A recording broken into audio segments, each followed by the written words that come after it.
Good morning, everyone. I am Chandan Yadav. You are watching the favorite channel English by Chandan Yadav. I am your English tutor, Chandan Yadav. In the last video, I taught you the how to identify the tenses. In the last video was very spectacular, and you should watch this video because this video was very beneficial for you, and it will help you in your board examination and competitive exam also. Let's start today class which is based on tenses. चलिए देखते हैं आज का अपना class जो based है हमारे tense के ऊपर। जो हमने पहला वीडियो देखा था टेंस के ऊपर, वो टेंस के जो लेक्चर है ये काफ़ी आपके लिए बेनिफिशियल होगा।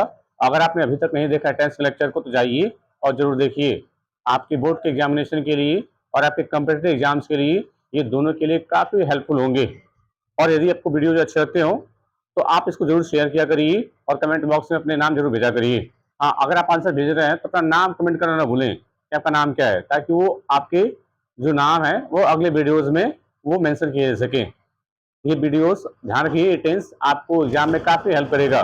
इस क्वेश्चन के हिसाब से मैं आपको बोर्ड में आए हुए जो क्वेश्चन है यानी इन द प्रीवियस ईयर जितने भी क्वेश्चन बोर्ड में आए हुए हैं उनके कुछ क्वेश्चन मैं आपको एग्जाम्पल के थ्रू यहाँ पे दिखाऊंगा कि ये बोर्ड के क्वेश्चन आए थे, जिससे कि आप क्या होगा कि आप देख पाएंगे कि अगर हम टेंस नहीं पहचान पाएंगे तो एग्जाम में जो टेंस के क्वेश्चन आएंगे वो आपसे बहुत मतलब पकड़ में ही नहीं आएंगे, इसमें क्या एरर है और क्या हम बोल सकते हैं। तो ये देखने के लिए जो टेंस लेक्चर है आपको एकदम देखना है और ध्यान से आप इसमें गलती भी पकड़नी है जो मैं आपको एग्जाम में मतलब जो होमवर्क करने के लिए दूंगा। ध्यान रखिए, आपके लिए काफी इंपॉर्टेंट सेशन है ये। टेंस का लेक्चर आपको मिस नहीं करना है और आगे बहुत अच्छी अच्छी वीडियोस आने वाली है। चलिए शुरू करते हैं। आज का अपना जो क्लास है वो बेस्ड है टेंस के ऊपर। हाँ, तो अभी हम देखेंगे 3 एग्जाम्पल जो मैंने आपको दिए थे कल करने के लिए। वो इसके एग्जाम्पल ये हैं। हमें टेंस पहचानना था कि टेंस का नाम क्या है। He has had lunch with me, है ना। मुझे आपको हमें ये देखना है कि टेंस का नाम क्या था। तो हमें ये बताना है, पहला सेंटेंस नहीं था he has had lunch with me, वो मेरे साथ लंच कर चुका है। आपको टेंस का नाम बताना था। तो देखिए यहाँ पे हैज लिखा हुआ है और हैड लिखा हुआ है। तो हमने यही कर पढ़ा था कि अगर दो हेल्पिंग वर्ब एक साथ में आ जाए तो उसमें जरूर देखना है कि जो पहला वाला होगा वो हेल्पिंग वर्ब और जो सेकंड वाली आएगी वो मेन वर्ब। तो हैज हैव को प्रेजेंट बोलते हैं और ये जो थर्ड फॉर्म हैड ये सेकंड फॉर्म भी होती है, थर्ड फॉर्म भी होती है। ध्यान रखिए ये तीसरी वाली फॉर्म है और वर्ब की तीसरी फॉर्म को क्या बोलते हैं, परफेक्ट बोलते हैं। तो हैज है प्रेजेंट हो जाएगी और वर्ब की थर्ड फॉर्म क्या हो जाएगी, परफेक्ट। तो टेंस कौन सा हो जाएगा, प्रेजेंट परफेक्ट टेंस। तो जो इसका पहला एग्जांपल था प्रेजेंट परफेक्ट का और जिन्होंने सही आंसर दिए थे तो वो अपना या गलत आंसर दिए थे मैच कर लेंगे। पहला टेंस था प्रेजेंट परफेक्ट का। ये जो दोनों वर्ब लगी हुई है ये प्रेजेंट परफेक्ट में लिखी हुई है। Let's see the next question. He had had dinner in the restaurant. अब यहाँ पे देखिए दो हैड आ चुका है, एक हैड यहाँ पे एक यहाँ पे। तो मैंने यही बताया था कि जो हैव की फॉर्म आपने देखा था वहां पे हैड सेकंड वाली भी थी और हैड ही थर्ड फॉर्म थी।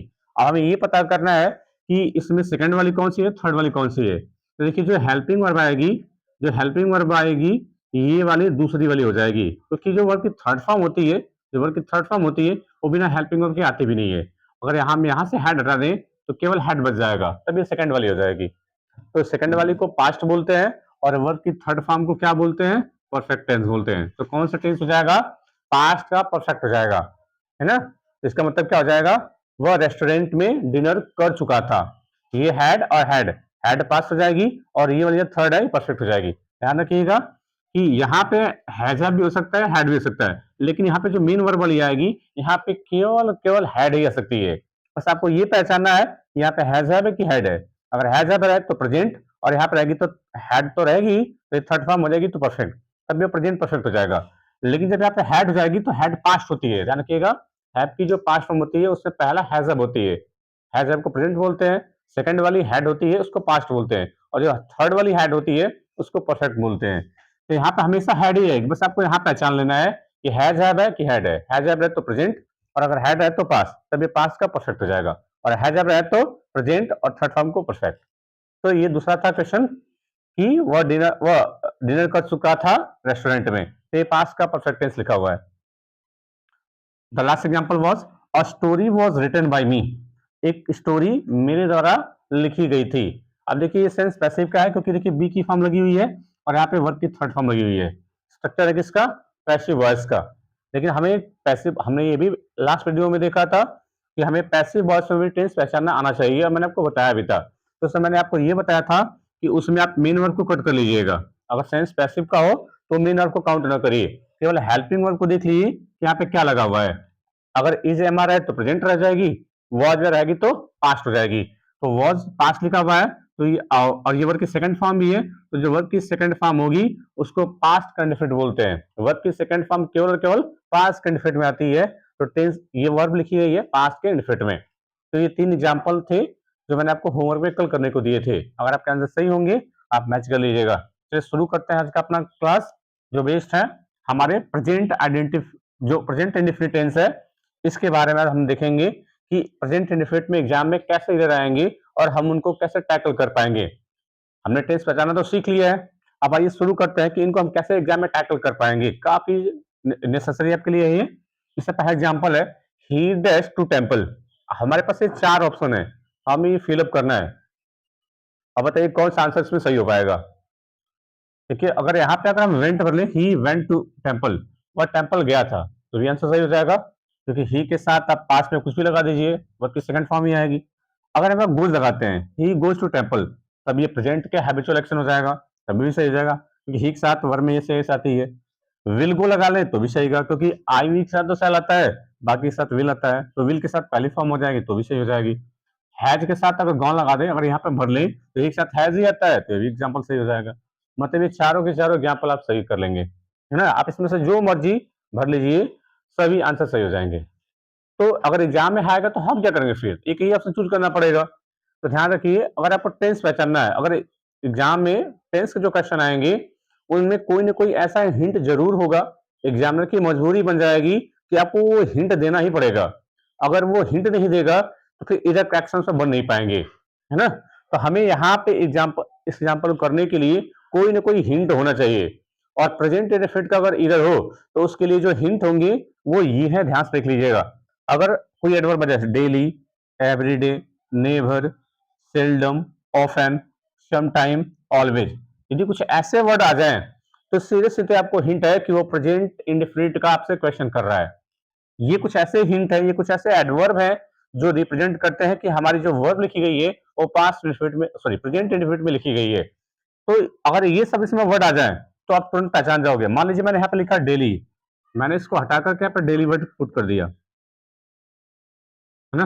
मैंने वहां पे डेली वर्ड रख दिया। अब इसका मतलब क्या हो जाएगा कि ही, अब आप जब भी हम भरेंगे टू टेंपल डेली, अब डेली जैसे हमने भर दिया, ये इसका कह सकते हैं कि हैबिचुअल एक्शन हो जाएगा, ये इसका रोज का काम था कि वो टेंपल जाता था। तो ऐसे एडवर्ब जो सेंटेंस के लास्ट में या वर्ड से पहले आ जाए तो ये रिप्रेजेंट करते हैं कि ये काम या तो रेगुलर एक्शन का है, या तो हैबिचुअल एक्शन है, या ये काम जो है कभी नहीं होता है। मतलब ये हिंट होते हैं प्रेजेंट इंडेफिनिट के। तो एग्जामिनर के लिए आपको ये मजबूरी बन जाएगी, यहाँ पे कोई ना कोई आपको वो हिंट देगा, और जैसे ये हिंट आए आप तुरंत समझ जाएंगे कि ये प्रेजेंट इंडेफिनिट टेंस का क्वेश्चन है। तो उस केस में कौन सा ऑप्शन सही हो जाएगा, गोज वाला ऑप्शन सही हो जाएगा। देखा आपने, केवल एक वर्ड लगाने से ये आंसर क्लियर हो गया। तो यही आपको हिंट पकड़ना है। अगर आपको एग्जाम में अच्छे नंबर लाने हैं तो ये चीजें आपको बारीकियां पकड़नी पड़ेगी कि हम एग्जाम में कैसे क्वेश्चन को टैकल कर पाएंगे, कि किस टेंस का इधर करेक्शन या किस टेंस का आया है option based question.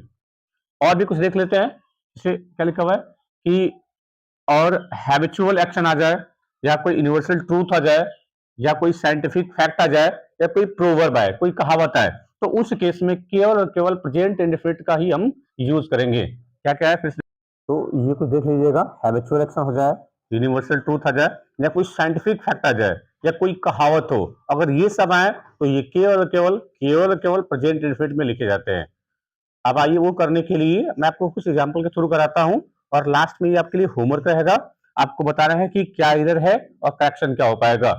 Very very important class this is, so don't miss and try to watch this video in the last. प्रश्न क्या है कि अमन ऑलवेज डैश ट्रूथ, लिखा कि अमन ऑलवेज डैश ट्रूथ, हमें भरना स्पीक, स्पीकिंग एंड स्पीक्स, हमें 3 word भरने हैं। और बताइए क्या भरा जाएगा। तो देखिए अगर यहाँ पे ऑलवेज वर्ड लगा हुआ है, कैसे पहचानेंगे always, always, seldom, neighbour, often, sometime, अगर ये एडवर्ब लगे हों, देखिए कुछ एडवर्ब होते हैं लास्ट में भी आते हैं, जैसे मैंने आपको बताया था कि कुछ ऐसे एडवर्ब होते हैं जो डिफिनिट होते हैं और कुछ एडवर्ब इंडिफिनिट होते हैं, मैंने आपको बताया था। तो देखिए यहाँ पे वही ऑलवेज जो है यहाँ पे मीन वर्ड से पहले लगा हुआ है। तो अगर ऐसे कुछ वर्ड आपको हिंट मिल जाए, समझ जाइएगा कि ये प्रेजेंट इंडेफिनिट का क्वेश्चन आया आप करने के लिए। अब हमें देखना है कि अमन किसी का नाम है, सब्जेक्ट है, तब क्या क्या वर्ब भर सकते हैं। देखिए स्पीक लिखा हुआ है, ये प्लूरल वर्ब है, लेकिन सब्जेक्ट हमारा सिंगुलर है, तो ये ऑल ऑप्शन नहीं आएगा, ये ऑप्शन रेस से बाहर। अब देखिए यहाँ पे स्पीकिंग लिखा हुआ है, स्पीकिंग लिखा हुआ है, तो हमें अगर यहाँ पे कुछ हेल्पिंग वर्ब रहेगी तब तो भर पाएंगे। आईएनजी को हमने पढ़ा था कि कॉन्टिन्यूअस होता है, लेकिन अगर ये कॉन्टिन्यूअस होगा तो ठीक उससे पहले इज, एम, आर या वॉज होनी चाहिए, नहीं है, नहीं है, इसका मतलब स्पीकिंग वाले भी रेस से बाहर। अब बच्चा कौन सा ऑप्शन, तीसरा वाला ऑप्शन, तीसरा वाला ऑप्शन जो है बिल्कुल सही हो जाएगा। अब देखिए स्पीक में यस लगा हुआ है, यानी ये वर्ब को सिंगुलर में लगाया गया है, तो हमारा सब्जेक्ट भी सिंगुलर है तो वर्ब सिंगुलर हो जाएगी, इसलिए यहाँ पे हम स्पीक्स भर सकते हैं। ठीक है, इस प्रकार से आप एक क्वेश्चन आप सही कर सकते हैं।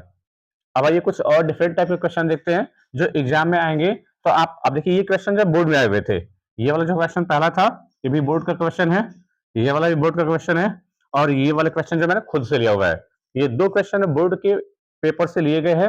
अब आपको देखना है कि इन क्वेश्चन को हम कितना इजिली सॉल्व कर सकते हैं।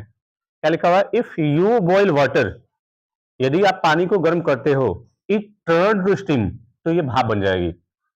यदि हम पानी को गर्म करते हैं तो ये भाप बन जाएगी, है ना। लेकिन आपने टर्न लिखा हुआ है, ये वर्ब की सेकंड फॉर्म लगी हुई है, और वर्ब की सेकंड फॉर्म को क्या बोलते हैं, पास्ट इंडेफिनिट बोलते हैं। अब बताइए ये क्या है, कैसे हम इसको पहचानेंगे कि यहाँ पे एरर क्या है, हमें एरर निकालना है और उसके जगह पे करेक्शन क्या हो पाएगा। तो देखिए अगर हम इसको पकड़ना चाहें तो क्या लिखा हुआ है, यदि हम पानी को गर्म करते हैं। अब बताइए अगर हम पानी को, भगवान राम के समय में भी यही था, उस समय भी पानी गर्म होता था तो भाप बन जाता था। कृष्ण के टाइम, भगवान कृष्ण के टाइम में भी ऐसा था, पानी गर्म करते थे तो भाप ही बनती थी। आज के समय भी वही है, ऐसा नहीं है कि हम अगर पानी आज गर्म करते हैं तो आज पानी तेल बन जाता होगा उबल करके, ऐसा तो होता नहीं है। और ऐसा भी नहीं है कि अगर आगे टाइम इन द फ्यूचर जब ये जैसे कि सोसाइटी जब आगे बढ़ेगी, जब हमारी आगे वाली पीढ़ियां आएंगी, तो ऐसा भी नहीं होगा कि अगर पानी इस समय गर्म होगा तो उस समय पानी कुछ और बन जाता होगा, ऐसा तो होगा नहीं। पानी हमेशा भाप ही बनेगी, क्योंकि एक साइंटिफिक फैक्ट है ये, पानी को हम जब भी गर्म करते हैं वो भाप बन जाती है कि नहीं। तो यहाँ पे अगर ये साइंटिफिक फैक्ट है तो वर्ब हमारी कौन से टेंस में रहेगी, हमने क्या देखा था कि अगर कोई हैबिचुअल एक्शन हो, कोई यूनिवर्सल ट्रूथ हो, सत्य बातें हो, या कोई साइंटिफिक फैक्ट हो, या कोई कहावतें हो, तो उसको हम प्रेजेंट इंडेफिनिट में ही लिखते हैं। अब यहाँ पे देखिए हमने पढ़ा था जब मैंने आपको चार्ट बनवाया था कि प्रेजेंट टेंस में केवल केवल वर्ब की बेस फॉर्म आती है, पहली फॉर्म आती है। तो यहाँ पे देखिए बॉयल मतलब उबालना, ये हमारी वर्ब की बेस फॉर्म लगी हुई है, यहाँ तो सही है।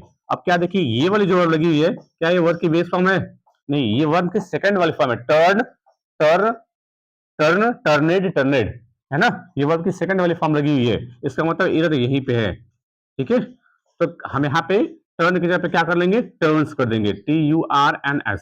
जैसे हम टर्न्स करेंगे, देखिए इट सिंगुलर होती है तो वर्ब भी सिंगुलर आएगी, टर्न में यस या यस लगा देंगे, हालांकि यस लगेगा, यस लगा देंगे। अब हमारा आंसर बिल्कुल करेक्ट हो जाएगा। ये सत्य बातें थी और कह सकते साइंटिफिक फैक्ट है, तो हमारी जो वर्ब रहेगी वो प्रेजेंट इंडेफिनिट में ही रहेगी। देखा कितना इजिली हमने इसको कैच कर लिया। इस तरीके से हमें एग्जाम में आंसर को टैकल करना है, इसी से आपका नंबर इंक्रीज हो सकता है। Let's see the next question. Water was vital to human health and fitness. क्या लिखा हुआ है कि जो पानी था, विटल का मतलब जरूरी, याद रखिएगा, विटल का मतलब आवश्यक या जरूरी, पानी जरूरी था मानव की हेल्थ के लिए और उनके फिटनेस के लिए। अब देखिए क्या ये बातें सत्य है, फैक्ट है, या कुछ और चीजें हैं। तो देखिए पानी जो है जरूरी है, अगर हम देखें तो पहले समय में भी पानी जरूरी था, आज के समय में भी जरूरत है, और आगे जब तक कि धरती रहेगी, जब तक कि अर्थ रहेगी, पानी सबके लिए जरूरी रहेगा।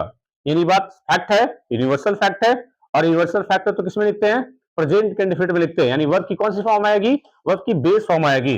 अब यहाँ पे देखिए क्या लिखा हुआ है, वॉज लिखा हुआ है, और वॉज कौन सी फॉर्म होती है, इज, एम, आर पहला, दूसरा वॉज वर्ब, यानी ये हमारा वर्ब जो है पास्ट इंडेफिनिट में लिखी गई है। तो करेक्शन क्या करेंगे, यहाँ से वॉज को रिप्लेस करेंगे, और वाटर सिंगुलर है, मतलब हालांकि वाटर तो अनकाउंटेबल नाउन है तो वर्ब सिंगुलर ही आएगी। यहाँ पे कौन सी वर्ब रखेंगे, इज वर्ब रखेंगे, और जैसे इज रखेंगे अब ये प्रेजेंट इंडेफिनिट हो जाएगी। इस प्रकार से हमारा आंसर बिल्कुल करेक्ट हो जाएगा। देख रहे हैं कैसे कैसे हमें आंसर को पकड़ने हैं। ये दोनों क्वेश्चन बोर्ड में आए हुए क्वेश्चन थे। अगला क्वेश्चन है, practice made a man perfect. हमने कहावत सुना है ना कि प्रैक्टिस जो है, जो अभ्यास होती है वो आदमी को परफेक्ट बनाती है। तो ये प्रोवर्ब है, ये कहावत है, और कहावतें किस में लिखी जाती है? प्रेजेंट इंडेफिनिट में लिखी जाती है। यानी यहाँ पे वर्ब की सेकंड फॉर्म लगी हुई है, ऐसे इसको रिप्लेस कर देंगे और क्या लिखेंगे? मेक लिखेंगे। अब देखिए सब्जेक्ट हमारा कैसा है? सिंगुलर है, तो वर्ब में यस लगा देंगे, मैक्स हो जाएगा। तो हमारी यहाँ से वर्ब जो है अब यहाँ पे सिंगुलर हो जाएगी। तो ये कहावत है। तो ध्यान रखिएगा, जितनी भी कहावतें हो, साइंटिफिक फैक्ट हो, या यूनिवर्सल ट्रूथ हो, या हैबिचुअल एक्शन हो, अगर ये है तो केवल केवल प्रेजेंट टेंस का ही हम यूज करेंगे। तो बस कैसा लगा सेशन? आई होप आज वाला लेक्चर काफी बढ़िया था और आपको इजीली समझ में आया भी होगा। ध्यान रखिएगा, ये सारे के सारे क्वेश्चन आपको एग्जाम में काफी हेल्प करेंगे, और यदि आप अच्छे नंबर लाना चाहते हैं तो आपको ये वीडियोस जरूर देखना है और इसे इंप्लीमेंट भी करना है। उसी के लिए मैंने ये 3 क्वेश्चन आपको दिए हुए हैं, देखिए, परखिए, और क्या आंसर है उनको कमेंट बॉक्स में जरूर करिए। आज के लिए इतना ही। वीडियो अच्छा लगा हो तो शेयर जरूर करिएगा। Thanks for watching.